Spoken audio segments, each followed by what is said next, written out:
गंभीर आरोप। दिल्ली में ग्रैब 2 के बावजूद अवैध ट्रैक्टरों का कहर।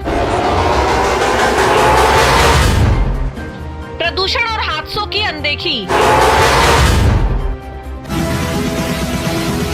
दिल्ली में ट्रैक्टर ट्रॉली माफिया का आतंक लगातार बढ़ता जा रहा है।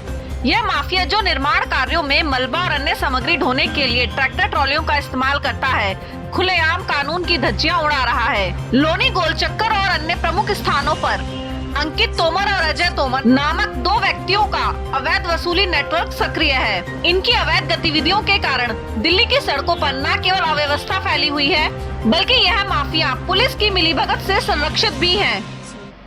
पुलिस अधिकारियों को हर ट्रैक्टर ट्रॉली से 2000 रुपए की रिश्वत पहुंचाने के कारण इन ट्रैक्टर ट्रॉलियों पर कोई भी कानूनी कार्रवाई नहीं की जाती। बताया जा रहा है कि तैनाती इस समय जैडो जोगिंदर की चल रही है। दिल्ली की सड़कों पर बेलगाम दौड़ती ये अवैध ट्रैक्टर ट्रॉलियां न केवल ट्रैफिक नियमों का उल्लंघन कर रही है, बल्कि अन्य वाहनों और पैदल चलने वालों के लिए भी खतरनाक साबित हो रही हैं। अंकित और अजय द्वारा संचालित इस नेटवर्क में ट्रैक्टर ट्रॉलियों को विशिष्ट पहचान चिन्ह दिए जाते हैं ताकि वे पुलिस की निगरानी से बच सके।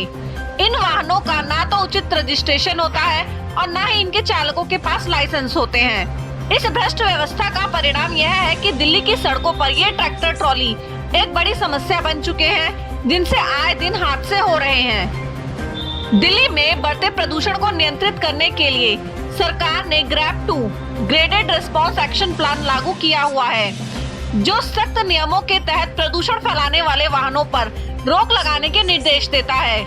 लेकिन इसके बावजूद भी ये अवैध ट्रैक्टर ट्रॉलियां बिना किसी रोक टोक के प्रदूषण फैला रही हैं। तो ट्रैक्टर ट्रॉलियां 10 साल से अधिक पुरानी डीजल गाड़ियां हैं, जिन्हें दिल्ली में प्रतिबंधित किया गया है। फिर भी ये दिल्ली की सड़कों पर खुलेआम दौड़ रही हैं। दिल्ली पुलिस की इस अनदेखी पर सवाल खड़े होते हैं। जहां एक ओर आम नागरिक की पुरानी डीजल गाड़ियां जब्त की जा रही हैं, वहीं दूसरी ओर अंकित और अजय का यह अवैध नेटवर्क बिना किसी डर के अपने वाहनों को सड़क पर दौड़ा रहा है। दिल्ली ट्रैफिक पुलिस के आंकड़ों के अनुसार पिछले वर्ष 2022-23 में इन अवैध ट्रैक्टर ट्रॉलियों की वजह से 150 से अधिक सड़क दुर्घटनाएं हुई हैं, जिनमें से 75 से अधिक लोगों ने अपनी जान गंवाई है और 200 से अधिक लोग गंभीर रूप से घायल हुए। रात के समय तेज गति से दौड़ने वाले ये ट्रैक्टर ट्रॉली अक्सर हादसों का कारण बनते हैं। इनके बिना नंबर प्लेट और रजिस्ट्रेशन के चलने के कारण हादसे के बाद ड्राइवर आसानी से फरार हो जाते हैं और इनकी पहचान करना भी मुश्किल होता है। इस प्रकार पुलिस की मिलीभगत और अनदेखी से नागरिकों के जीवन पर भी खतरा बढ़ता जा रहा है। दिल्ली की सड़कों पर कानून व्यवस्था का पालन करवाना केंद्र सरकार के अधीन आता है, जबकि राज्य सरकार की भी यह जिम्मेदारी बनती है कि वह अपने नागरिकों की सुरक्षा के लिए कड़े कदम उठाए। जब सरकार एक और प्रदूषण नियंत्रण के लिए ग्रैब 2 जैसे कठोर कदम उठा रही है, तो सवाल उठता है कि पुलिस और ट्रैफिक विभाग इस नियम को पूरी तरह से लागू क्यों नहीं कर पा रहे हैं। आम नागरिकों पर सख्ती से कानून लागू कराने वाली दिल्ली पुलिस अंकित तोमर और अजय तोमर जैसे माफियाओं के खिलाफ कार्रवाई क्यों नहीं कर पा रही है। यह सवाल सरकार की नीयत और पुलिस विभाग की कार्यशैली पर संदेह उत्पन्न करता है। साफ तौर पर देखा जा रहा है कि पुलिस चौकी के सामने भी ये ट्रैक्टर ट्रॉली बेखौफ दौड़ रहे हैं। क्या इसे पुलिस की मिलीभगत या पुलिस की अनदेखी नहीं मानी जाएगी?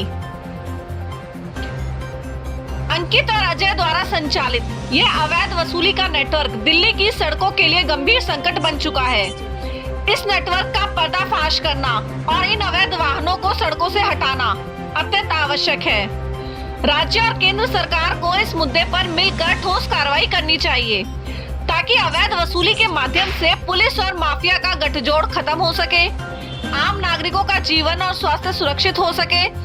इसके लिए सरकार को न केवल कड़े कानून बनाने चाहिए, बल्कि उन पर सख्ती से अमल भी करना चाहिए।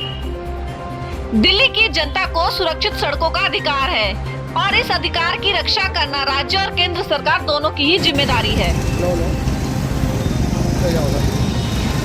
इस खबर के बारे में कृपया कमेंट में अपनी राय अवश्य दें।